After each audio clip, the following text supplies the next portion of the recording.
ikaze kuri mwe mwese mukunda kandi mukurikira Evening Talk Show. Of course ndi Mr Muhanzi, iyi ni Ila TV Rwanda, birumvikana imyidagaduro yo muyidushinge aho muherereye hose.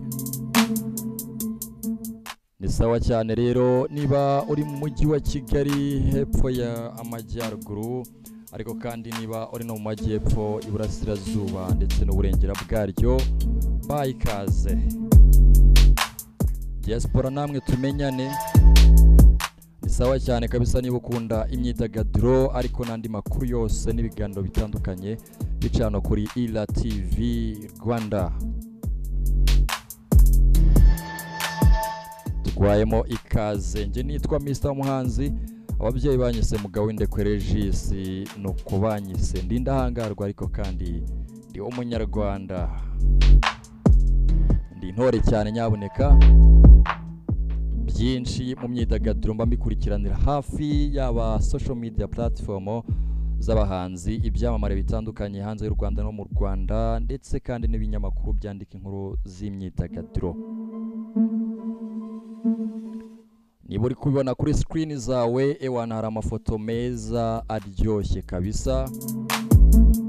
Mamije ko ataryoshye naba nkubeshya wo kurikiye Evening Talk Show. Umbwire muri comment kabisa. Ni sawa cyane rero, witwa Platini nemeye kabisa, umuhanzi mwakunze kuva mu timu cyangwa se itsinda rya Dream Boys. Menya bitari kumuhira cyane, ashobora kuzajya kuririmbira gospel. Na madamu ya Olivia bamaje gutandukana, ese byagenze gute? Ibyo nabyo ugomba kubikurikira muri Evening Talk Show. Muhanzi Blues Melody nawe na Mico the Best buriya ngo bafitanye ikibazo, ariko ngo byaragoranye cyane. Ku ndirimbo yitwa Samoya uraza kumenya nibiki byagoranye ku ndirimbo yitwa Samoya abanyarwanda mwanakunze cyane. Dore Imbogo nawe ngo byaje kuba ari ibibazo bikomeye cyane, ariko kandi Meddy akomeje guca gayigo hirya no hino.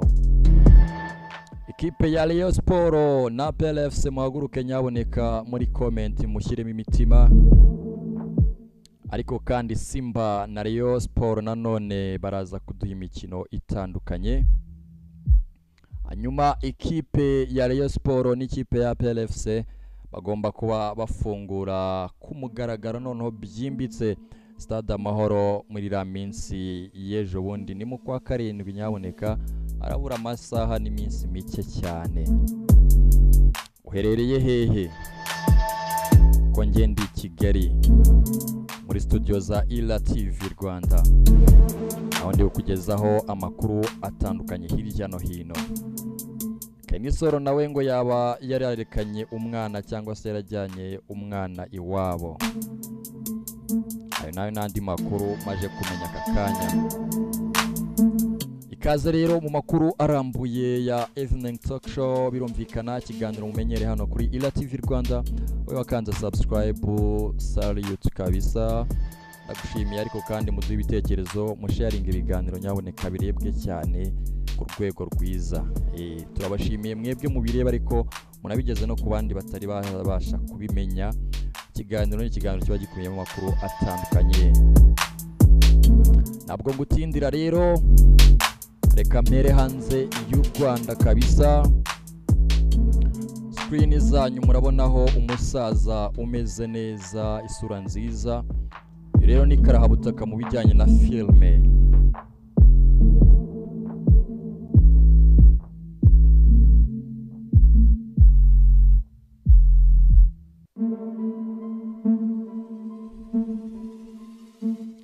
Karahabutaka mu bijyanye na filme.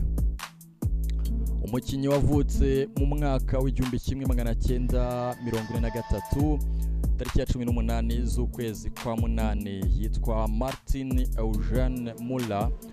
Uyu kandi yagaragaye muri filme nyinshi, akaba yaravukiye Chicago, Illinois muri United States of America, birumvikana ari muri Leta Zunze Ubumwe za Amerika.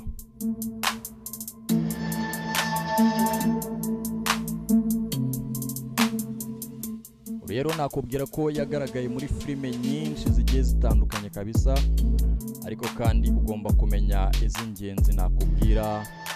Iyo wamenye cyane ntashidikanya ko utigeze ureba yitwa Bodyguard. Ni filime yakinwe mu mwaka w'1980. Iyi niyo filime ya mbere yakinnyemo ikamenyekana, ariko iya mbere wamenya yakinwe mu mwaka w'1978 yitwaga FM. Uyu ni Martin Mola wamaje kuba yitaba Imana ku myaka ye 80. Umugabo wavukiye muri Leta Zunze Ubumwe za Amerika muri Chicago. Yakinye filime nyinshi cyane kabisa, nyinshi cyane.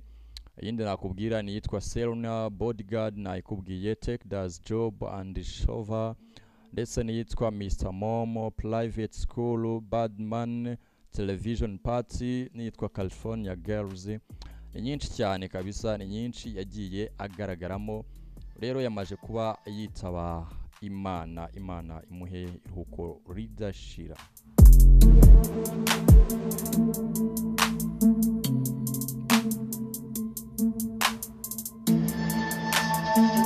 Ntabwo ngutindira cyane, reka ankwibwirire nanone andi makuru agezweho aka kanya hariya kabisa.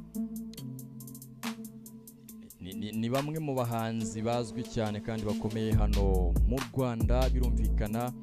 Mvuze Aline Sano ntabwo wavuga ko utabazi, ariko kandi nanone nkubwiye uwitwa Riderman ntabwo wambwira ko utamuzi. Byaba ari ikibazo cyane, byaba ari ikibazo gikomeye cyane kabisa ubaye utazi uwitwa Riderman. Mu mafoto meza murababona hariya, rero baherereye ahitwa Inyamasheke, aho bagiye kwamaza n'undi umukandida wa RPF Inkotanyi. Birumvikana ni chairman mukuru, akaba na nyakubahwa perezida wa Repubulika y'u Rwanda Paul Kagame. Uyu rero aherereye Nyamasheke. Abahanzi batandukanye rero barimo Riderman, Aline Sano, Dr Claude, Ariel Wise ni bamwe mu bari gushimisha abaturage bari hariya uyu munsi kabisa. Bakomeje gushishikariza abaturage gutora umusaza, birumvikana tariki ya 15 z'ukwezi kwa karindwi bagomba kuba bameze neza batora ku gipfunsi. Murababona mu mafoto meza kabisa, nako baryoshye.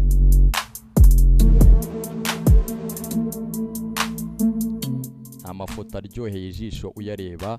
Witwa Aline Sano we rwose ababyitayeho neza cyane. Hanyuma twikomereze n'amakuru abagezweho uba ugomba guhita umenya aka kanya. Wakomeje kwibaza tusi inkuru ya Platini yatubwiye, iyo nkuru igeze he? Ndabizi muramukunda, Nemeye Platini kabisa, mwese muramufana, muramukunda, ni sawa cyane. Kandi rero Nemeye Platini nyaboneka munamusengera, ubwo mufana ni sawa, ariko munamusengere kuko ibye ntabwo biryoshye. Urumva niba ubukwe bwe bwarabaye agashoramo akayabo, ariko kakaba kamaje kuba kapfa ubusa, ni ikibazo. Ni inkuru rero zatakomeje guhwihwiswa hirya no hino, birumvikana mu myidagaduro y'u Rwanda. Ati inkuru rero iteyite Mr. Muhanzi tubwire. Umuhanzi akaba n'umwanditsi w'indirimbo Nemeye Platini wamamaye nka Platini yatangaje ko ataremeranya n'umugore we Olivia Ingabire guhana ubutane bwa burundu, cyangwa se mu ndimi z'amahanga ibyo bita divorce. Yifashisha urubuga rwe rwa Instagram kuri uyu wa gatanu tariki ya 28 Kamena. Platini yahakanye inkuru zivuga ko yemeranyije n'umugore we gutandukana. Yavuze ko ayo makuru ari ibihuha. Uyu mugabo wanyuze mu itsinda rya Dream Boys, akaba ari gukora umuziki ku giti cye, yagaragaje ko nubwo bimeze gutyo nta kintu kizamubuza gukomeza gutera imbere, ariko kandi dukeneye n'ikiruhuko.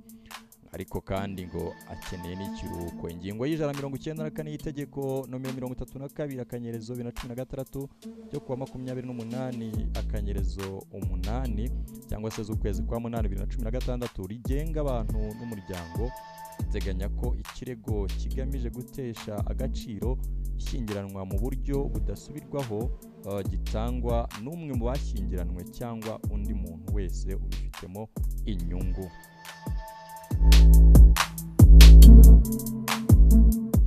Ewana ibya Platini ntabwo byoroshye rero. Dukomeza rero inkuru nakubwira ko nanone kandi ingingo ya 195 yo ivuga ko ishyingirwa riheshejwe agaciro ku buryo budasubirwaho rifatwa nkaho ritigeze ribaho uhereye ku munsi isezerano ryo gushyingiranwa ryakoreweho. Icyakora ishyingirwa riteye agaciro cyangwa se ritaye agaciro rigenera abana uburenganzira burikomokaho kabone niyo abashyingiranwe bombi baba barabigiranye uburyarya cyangwa se baragiranye uburyarya. Urukiko rwemeza ko abana bazarerwa nk'uko bigenda igihe cy'ubutane. Iryo tesha agaciro ntirikuraho kandi uburenganzira n'imirimo nshinganwa y'ababyeyi ku bana. Ni ibiki byavuzwe kuri we n'umugore we. Kopi z'urubanza zagiye hanze zigaragaza ko Platini yatanze ikirego mu rukiko rw'ibanze rwa Nyamata ku itariki 11 Mutarama 2024 cyakirwa kuwa 15 Mutarama 2024. Urukiko rw'ibanze rwa Nyamata rwo rufite ububasha bwo kuburanisha uru rubanza hashingiwe ku ngingo ya 219 y'itegeko nomero 32 akanyerezo 2016 cyo kuwa 28 z'ukwa 8 2016 rigenga abantu n'umuryango kuko nemeye Platini na Ingabire baheruka bivuze ko batakibana kubana mu kagari ka Kanzenze umurenge wa Ntarama akarere ka Bugesera kandi ni muri resort y'urukiko rw'ibanze rwa Nyamata. Muri uru rubanza Platini yavuze ko kwa 6 Werurwe 2021 habaye amasezerano yo gushyingiranwa hagati ya na Ingabire Olivia kandi ayo masezerano yabereye imbere y'ubwanditsi w'irangamimerere umurenge wa Remera mu karere ka Gasabo mu mujyi wa Kigali. Yavuze ko kuwa 30 Kanama 2023 kubw'impamvu zabo bwite we n'umugore we bifuje ko ayo masezerano yabo yo gushyingiranwa yaseswa nk'uko amategeko abigenga abiteganya. Ingingo ya 229 y'itegeko nomero 32 akanyerezo 2016 ryo kuwa 28 z'ukwa 8 2016 rigenga abantu n'umuryango iteganya ko gutana guturutse ku bwumvikane gusabwe n'abashyingiranwe bombi bamaze kumvikana gusesa ishyingiranwa no ku nkurikizi zaryo kandi bagashyikiriza umucamanza amasezerano akemera ingaruka z'ubutane ku bashyingiranwe n'umutungo wabo kimwe n'abana babo. Sawa cyane kabisa, ariko kuri Platini ho ntabwo byoroshye. Urumva ko bamaje gutandukana already niba barashyikirije urukiko inyandiko z'ubwumvikane. Nemeye Platini rero ewana yakomeje kuba avuga ko ikijyanye n'ubutane ewana bagiye kugira gute, bagiye kubushyira mu rukiko. Muri inyandiko y'urubanza Inyarwanda ifite kopi bagaragaza ko abashakanye nta mwana babyaranye bityo nta n'inshingano za kibyeyi zizabaho nyuma y'itandukana. Abantu mukunda Ira TV Rwanda by'umwihariko mu kiganiro Evening Talk Show murumva ko ewana bamaje ko baca urubanza rwuze ko Platini atigeze abyarana na Olivia kandi barashakanye byibuke baranabyarana. Benshi mwagiye no guhemba Platini. Nubwo imeze gutya ariko Platini aherutse gusohora indirimbo yise ku mutima kandi yumvikanisha ko yahimbiye umwana we w'umuhungu ushingiye ku butumwa abinyujije kuri konti ye ya Instagram. Muri iyi ndirimbo avuga ko umwana we avuka yagize ibyishimo bikomeye ndetse ko asa n'umwana we mu mico no mu myifatire. Ababuranyi bombi Ingabire na Platini bagaragaza ko basabye gutandukana mu gihe ibikoresho byo mu nzu bari batunze babigabanye ku bwumvikane bwabo hakurikijwe ku byo buri wese yari akeneye. Ikindi uko inzu iri mu kibanza gifite UPI 5/07 UPI UPI 5/07 UPI 09/02/237 irereye mu mudugudu wa Karugenge akagari ka Kanzenze umurenge wa Ntarama mu karere ka Bugesera intara y'Iburasirazuba yabaye iya Nemeye Platini nk'uko babyumvikanye. Igihe hino rero murumva ko Platini yabashe gutsinda igitego ya etaje y'Ibatara mu Bugesera. Umukobwa yari yarayipangiye ariko urumva ko byarangiye atayibonye. Ari ibibazo bikomeye cyane. Ni inkuru rero ziba zikomeje gutrendinga hirya no hino. Nizera kumeze neza ariko niba utameze neza I'm sorry. Imana igufashe ukomeze umere neza. Turi makuru y'imyidagaduro nihuse cyane nyaboneka ntagutindiye. Ugomba kuba umenya ko Ira TV Rwanda ikugeza amakuru atandukanye y'imyidagaduro. Nyaruke rero nituva kwa Platini cyitwa divorce cyangwa se gutandukana mu rukundo gikomeje kugaruka kuri benshi kuko n'uwitwa Vava nawe ibye bitangiye kugerwa ku mashyi. Witwa Vava kabisa ntabwo ameranye neza mu rukundo. Umukunzi wa Dorimbogo yatangaje ibintu bitatu bigayitse yabonye kuri uyu mukunzi we byatumye ahagarika gukundana nawe. Sasa rero bakunzi ba Ira TV Rwanda ndagira ngo mumbwire muri comment ubundi urukundo rwa Dorimbogo cyangwa se Vava mwebwe mwari mwararwemera. Ngiye ko nabonaga bari kumfera. Ushobora kuba ari nka rwa rundi rw'ababesto. Yitwa Dorimbogo mwawumenye cyane mu ndirimbo zitandukanye birumvikana n'ibiganiro byinshi. Ariko se kandi buriya waruzi ko yitwa Nyiransengiyumva. Nabyo ngira ngo bishobora kuba bigutunguye. Yes, rero inkuru iteye itya ati Nyiransengiyumva Valentine wa Dorimbogo nyabone kutaza kwikanga rundi mvuze.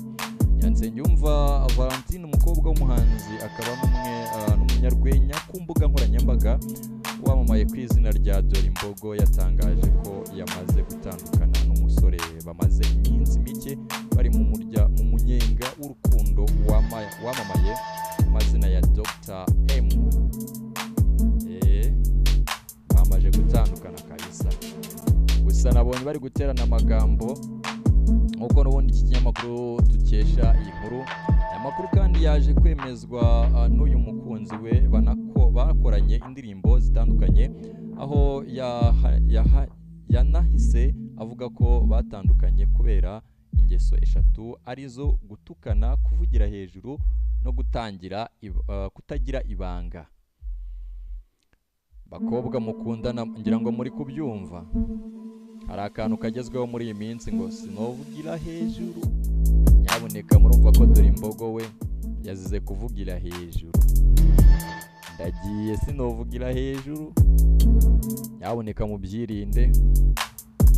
Witwa Dorimbogo rero umva ko byahise birangira ko icyitwa urukundo n'umunyenga yararimo byageze ku musozo ngira ngo sinanakirwa mbitindaho cyane ibya Dorimbogo. Ariko kandi ufite indi nkuru nanone y'akasamutwe hano kuri wakinnyi ba Rayon Sport. Abakinnyi ba Rayon Sport mumeze neza ariko nisawa cyane. Niba mumeze neza mubimbwire muri comment nyaboneka. Niba mumeze neza mubimbwire muri comment biraza kuba refresh cyane. Abafana ba Rayon rero bati bimeze bite? Bati tubwire kabisa. Ikipe ya Rayon Sport igiye gukora ikintu cyiswe amateka hamwe n'ikipe ya APR FC. ikipe ya Rayon Sport igiye kongera gucakirana na APR FC muri stade Amahoro mu mukino wa gicuti mu rwego rwo kwizihiza umunsi w'ubwigenge. Banyarwanda musigaye mwaribohoye cyangwa imyaka ningahe ishize? Nyandikira muri comment niba uyibuka. Tuzaba tugiye kwizihiza umunsi wo kwibohora mu wuhe mwaka? Hashize imyaka ingahe twibohoye? Muri comment ndabikeneye twiganirire. Of course ni Mr Muhanzi. Muri komeza tubwira ko rero buri tariki ya mbere y'ukwezi kwa karindwi buri mwaka mu Rwanda hizizwa umunsi w'ubwigenge. Wa mbere w'icyumweru gitaha nibwo muri uyu mwaka uzizizwa. Mu rwego rwo kwizihiza hazakorwa ibikorwa bitandukanye birimo n'umukino wa gicuti uzahuza kipe ya Rayon Sport na APR FC uzakinirwa muri stade Amahoro kuwa mbere saa 11 z'umugoroba.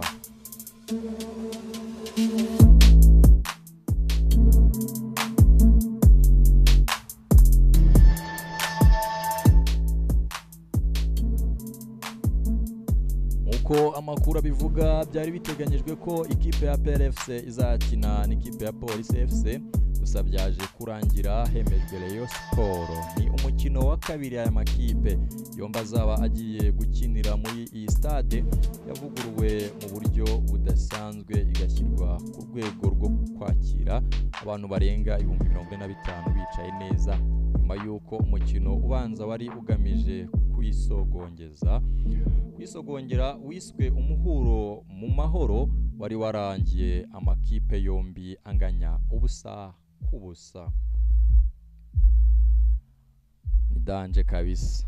Ubuse wa muvundo turongera tuwitege baho babana bahererekanwaga muzongera muhererekanwe cyangwa muzagenda mwitonze ewana. Sawa cyane rero ugomba kumenya ko buriya stade Amahoro iri kwakira abarenga 45,000 bicaye neza muri uko umukino ubanza wari ugamije kwisogongerwa biswe umuhoro mu mahoro.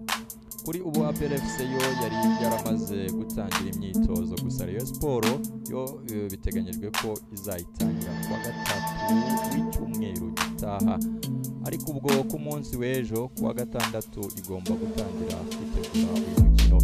Aya makipe abiri asanzwe ari amakipe cyangwa se amakeba agiye gucakirana nyuma y'uko yombi ari gusinyisha abakinnyi bashya barimo n'abanyamahanga. Hagiye gushya kabisa, hagiye gushya simbabeshya pe, arashya ndakubwiza ukuri. Nyuma yaho kandi ngomba no kuba nigarukira none mu myidagaduro mvuye muri siporo gatoya. Batise witwa Medi watubwiye bimeze bite? Mere kuri Medi cyangwa mere kuri Bruce Melody na Mico the Best? Reka mbanze mbabwire gatoya ku witwa Medi. Witwa Medi ewana nawe ameze neza kuri screen zanyu, ngira ngo muramubona abereka agatima ati ndabakunda ndabasekera kandi banishimye nezerewe, gospel yamuguye neza. Waza umubwira iki? Rero kabisa uwitwa Medi ameze neza kabisa. Inkuru ye ndakubwira ko uwitwa Medi akomeje guca gahigo kandi yaravuye muri Sekra. Nakubwira ko imyaka 7 ishize mu byiciro byose by'imibereho y'abanyarwanda hagaragaye iterambere ryo ku rwego rwo hejuru, n'iterambere ritigeze risiga umuziki kuko ibyagezweho byigaragariza buri wese. Cyitwa internet yaraje kabisa n'ibiciro byayo, ngira ngo benshi musigaye hari abantu nsigaye numva batera urwenya ati make icyo yadukoze. Ni hatari ati make akantu yadukoze ntabwo kari keza cyane. Abantu basigaye batwika bya danje.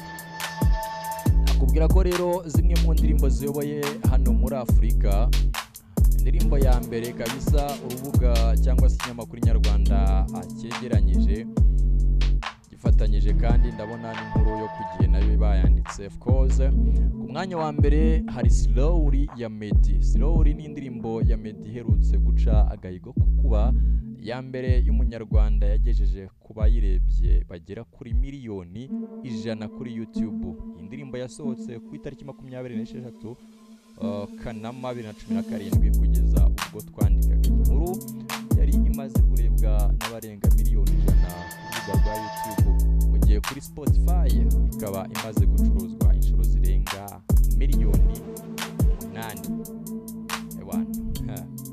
Witwa Meddy akomeze kubabwira bati caje nahawe umugisha n'Imana. Indirimbo ya kabiri rero nakubwira ko iyoboye burya muri East Africa harimo n'iyitwa Nina Siri. Umwanya wa kabiri hari indirimbo ya Israel Mbonyi birumvikana yagiye hanze ku itariki ya 26 Kanama 2023 kugeza ubwo twakoraga inkuru yari imaze kurebwa n'abarenga miliyoni 51 ku rubuga rwa YouTube, mu gihe Spotify imaze kurebwa n'abarenga miliyoni 1. Witwa Meddy n'ubwo abayemereye neza hariya hanze asenga Imana ibikomeje kugenda imwumva gake gake. Ikomeje kugenda imwumva gake gake kabisa, ntago biba byoroshye ndakubwiza ukuri. Hanyuma ese urumva ikiganiro kimeze gute? Cyaryoshye cyangwa cyabisye? Njye nitwa Mr Muhanzi. Iyi ni Evening Talk Show. Niba uri hanze y'u Rwanda tumenyane diaspora nyabuneka. Ni sawa cyane kabisa. Niba uri no mu Rwanda nabwo ni sawa, umbwire muri comment cyangwa unyandikire kuri Instagram yanjye ila legise cyangwa se iyanjye Mr Muhanzi 4, Instagram na TikTok ndiho. You ready my people? Bigarukire ku cyamamare cyacu Bruce Melody gitangaza ari kumwe na Mico the Best. Witwa Mico the Best kabisa ari kumwe na Bruce Melody. Buriya hari ibintu bitaje kuba bigenda neza kuri ya ndirimbo mwakunze cyane.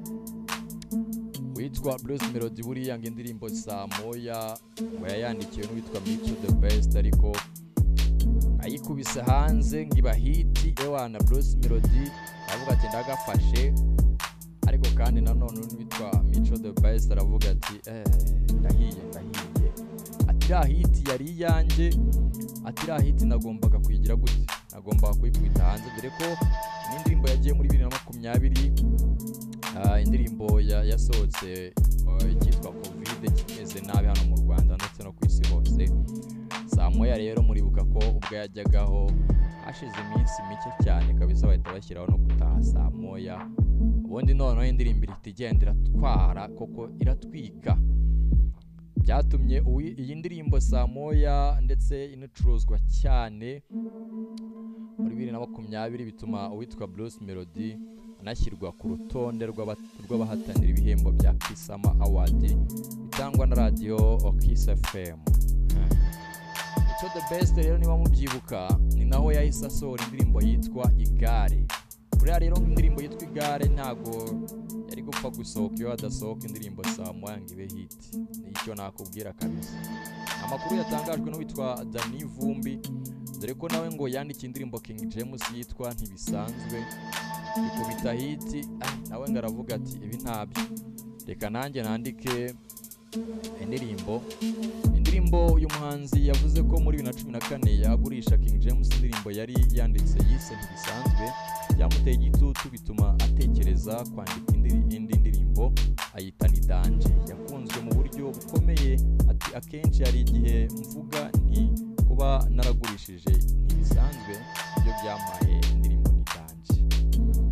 Yango Ni Danje mwarayikunze cyane, mwarayikunze cyane. Buriya rero iyitwa Ntibisanzwe itabaho rwose, umenye ko mutari kwigera mubona indirimbo yitwa Ni Danje, dore ko yaje kuba inasubirwamo n'ibyamamare bibiri n'ubundi ari Dani Vumbi hakiyongeraho n'uwitwa Bwiza. Namakuru rero abakomeje kugenda agarukwaho hirya ano hino birumvikana, mugomba kuba muyabona neza cyane. Ngomba kugenda mbabwira wagwan, mbabwira nti bimeze bitariko mu myidagaduro rero hanze y'u Rwanda gatoya. Nakubwira ko uwitwa Drake nawe akomeje kuba avuga ati ibi bintu ngomba kubishyira ku rundi rwego. N'umuraperi watangiye umuziki kera rero ari kumwe n'uwitwa The Weeknd, abahanzi babiri b'ibyamamare bakomoka Canada aribo Drake na The Weeknd baciye agahigo ko ku rubuga rwa Spotify banikira abandi bose. Umuraperi Drake yaciye agahigo ko kuri Spotify nyuma y'uko abaye umuhanzi wa mbere ufite indirimbo nyinshi zagiye zumvwa n'abantu barenga miliyari. Ni agahigo kari gasanganywe gafitwe witwa Justin Bieber, gusa kuri ubu Drake nawe ari mu bahanzi bahagaze neza umuziki, yamaze kumukura kuri uwo mwanya. Kuri ubu akaba ari we umuhanzi ufite indirimbo zumviswe n'abantu benshi kuri uru rubuga rwa Spotify. Aka gahigo akaba agaciye nyuma y'uko indirimbo ye Hold On We're Going Home yujuje abarenga miliyari bayumvishe, byatumye ahita yuzuza indirimbo 16 zagiye zumvwa n'abarenga miliyari. Drake nawe niwe muhanzi wenyine wujuje abantu miliyari bumvishe indirimbo ze. Muri izo ndirimbo harimo One Dance, God's Plan, Passion Fruit na In My Feelings, Walker, Hotline na ndetse nitwa Belling n'izindi nyinshi zigiye zitandukanye. Drake gusa kandi uhagaze neza kuri Spotify na mugenzi we The Weeknd bavukana muri Canada, nawe yaciye agahigo nyuma y'igihe amaze nta bihangano bishya asohora. Uyu muhanzi Abel Macon Tesfa wamaye nka The Weeknd niwe muhanzi uyoboye abandi kumvwa cyane ku rubuga rwa Spotify. Umuhanzi kuri uru rubuga afite abamwumva bahoraho buri kwezi barenga miliyoni 100. Muze gucanganyukirwa ngo bibacange. The Weeknd we afite abantu bahora bamwumva bahoraho barenga miliyoni 100. Naho Drake we akaba ayoboye ku mwanya wa mbere w'abantu bafite indirimbo nyinshi zumvishwe n'abantu benshi barenga miliyari 100. Ndizera ko bisobanutse neza cyane. Evening Talk Show birumvikana. Iyi ni Ila TV Rwanda. Nge nitwa Mr Muhanzi. Ndi intore cyane. Ndi ndahangarwa nyaboneka. Ndi mugabo w'indekwe Regis niko ababyeyi banyise. Amakuru yo aba ari menshi cyane, gikomeza ubane natwe hirya no hino aho uherereye hose kuri social media zacu zitandukanye, kuri YouTube ewana komeza tube hafi kuko ibiganiro bari byinshi tugufitiye bigiye bitandukanye. Amakuru rero y'uyu munsi reka tuyasoze gutya tugushimira wewe wabanye natwe kuva ku munota wa mbere kugera ku munota wa nyuma. Banatwe kuri Instagram, banatwe kuri TikTok ni Ila Regis, ariko kandi nanjye unshake kuri Instagram nitwa Mr Muhanzi 4. Subscribing nyamuneka kuri Ila TV Rwanda kandi notification sangiza abantu ibiganiro bitandukanye tuba twashyizeho. Shyira kuri status byagutwara iki? Ushaka downloading ukanage kuri TikTok. Nta niribere gugashyize kuri Instagram yawe. Byaba ari sawa cyane. Nandikire inshuti zawe inbox ya muri za groupe wiberamo wabwire ati wagwana dore amakuru agezwe mu myidagaduro, babwire bati Mr Muhanzi muri Evening Talk Show yifatiyemo ati ni Ila TV Rwanda. Ndagushimiye cyane, Imana ikumpera umugisha. Niba utameze neza ihangane, niba umeze neza ni byiza, ni sawa cyane. Abarwayi bose, abarwaje, abagize impanuka, ababushomeri nyaboneka umeze nabi, izuba naryo ni danje, ariko kandi namwe mufite ibibazo bigiye bitandukanye, mwese Imana ibagirire neza kandi ibihanganishe, komeze ibabe hafi. Ikiganiro tugisoreze hano, ndakeka mwaryohewe. Twongere duhurire muri comment. Evening Talk Show igomba kubikugeraho umunsi ku wundi.